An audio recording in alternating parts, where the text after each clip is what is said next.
Okay, well, once again, I find myself talking with Willie Poll, a very busy and talented lady. Always a pleasure to speak with you, Willie. So thank you so much for making time. Ordinarily I wonder where you are. You've already shared with me you're on the West Coast. Let's talk a little bit about what are you doing on the West Coast? What are you doing today? What are you doing? Yeah, absolutely. So I work for an organization called the Moose Hide Campaign, which is a national grassroots Indigenous organization aimed at ending gender-based violence. Okay. And so I'm the director of education here. So I bring our messaging to schools across the country. And yeah, we have a big event, Moose Hide Campaign Day on May 16th. Which anyone can register for. It's free, and we have virtual offerings. So if anyone wants to join in, we have two versions, K to 12 and regular.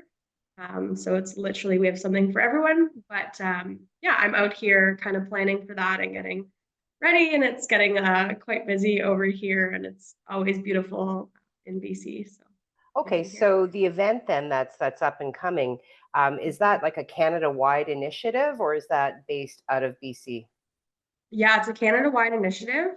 Um, we have, we kind of started like 10 years ago. The founders, Raven and Paul Lacerte, were hunting a moose along their traditional territory, which is along the Highway of Tears. Hmm. And they were sort of talking about all of these big issues around missing and murdered Indigenous people, and just some of the statistics of violence happening to Indigenous women.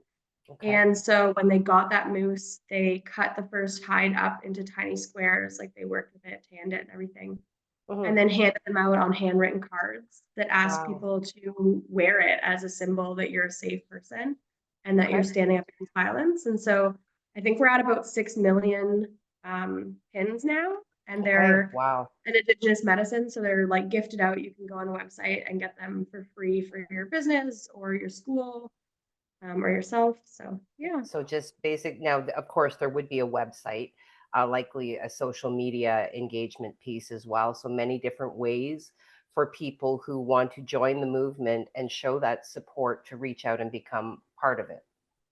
Absolutely. Yeah. Yeah. We're on pretty much everything.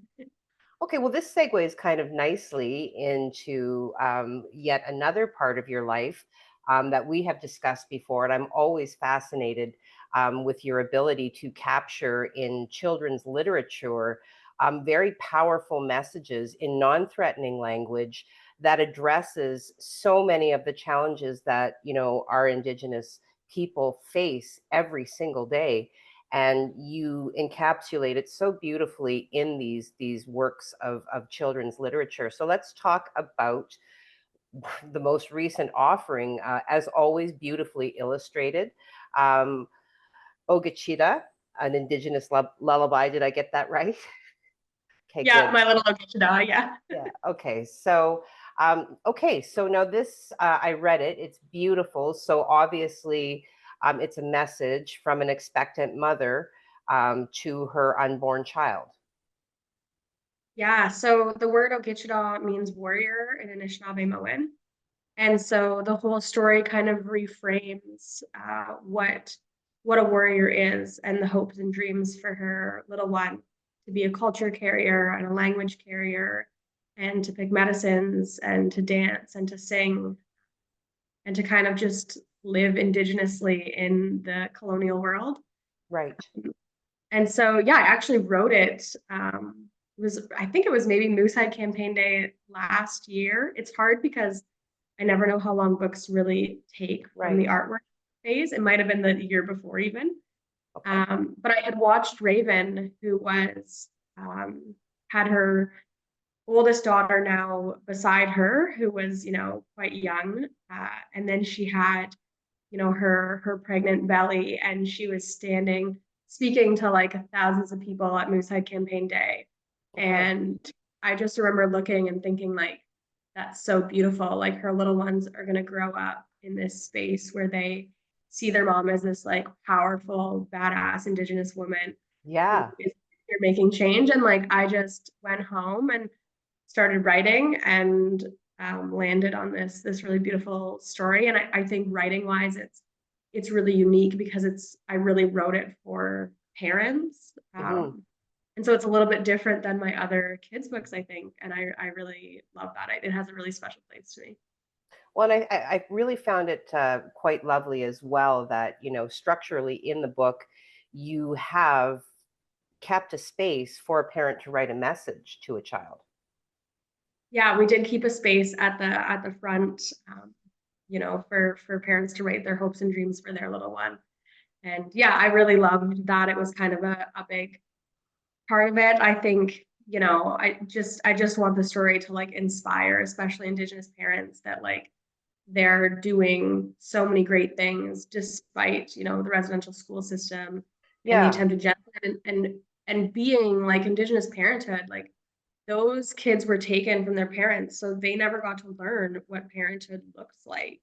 right. That went on for generations. So to see the reclaiming of like Indigenous birthing practices and like Hmm. Indigenous parenthood practices, it's just really powerful to me.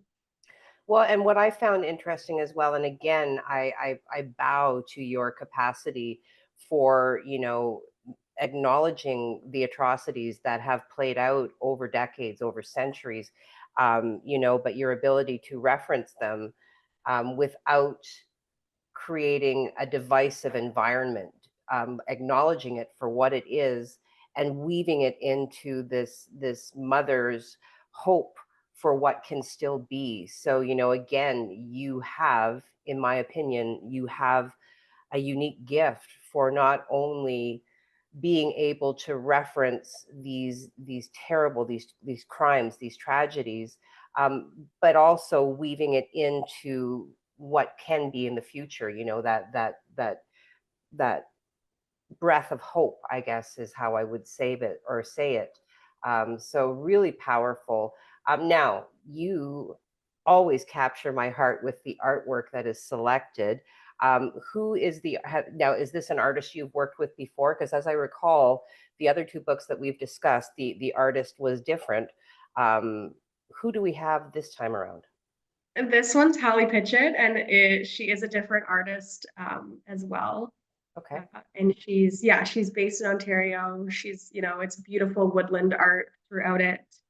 The woodland designs are just stunning, and it's even in the smallest pieces. Like in one page, there's a little toad or a frog, and he's right. sitting there, and it has like the woodland designs in it. And I loved, I love the artwork in it. I think it's stunning.